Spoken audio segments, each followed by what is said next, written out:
ഉൽപ്പത്തി പുസ്തകം 18-ാം അധ്യായം 27 മുതൽ 33 വരെയുള്ള തിരുവചനങ്ങൾ.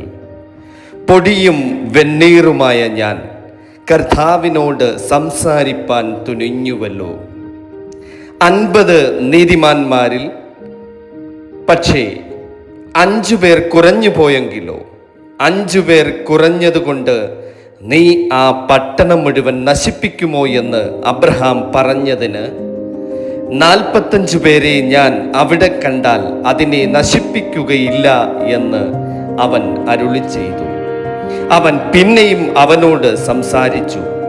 പക്ഷേ 40 പേരെ അവിടെ കണ്ടാലോ എന്ന് പറഞ്ഞതിന് ഞാൻ 40 പേരുടെ നിമിത്തം നശിപ്പിക്കയില്ല എന്ന് അവൻ അരുളി ചെയ്തു.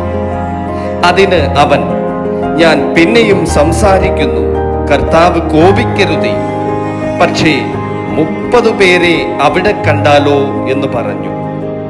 ഞാൻ 30 പേരെ അവിടെ കണ്ടാൽ നശിപ്പിക്കയില്ല എന്ന് അവൻ അരുളി ചെയ്തു.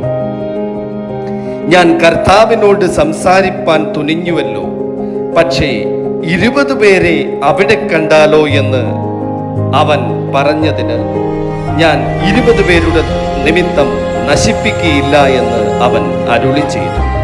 അപ്പോൾ അവൻ, കർത്താവ് കോപിക്കരുതേ, ഞാൻ ഇനി ഒരു പ്രാവശ്യം മാത്രം സംസാരിക്കും, പക്ഷേ 10 പേരെ അവിടെ കണ്ടാലോ എന്ന് പറഞ്ഞതിന് ഞാൻ 10 പേരുടെ നിമിത്തം നശിപ്പിക്കുകയില്ല എന്ന് അവൻ അരുളി ചെയ്തു.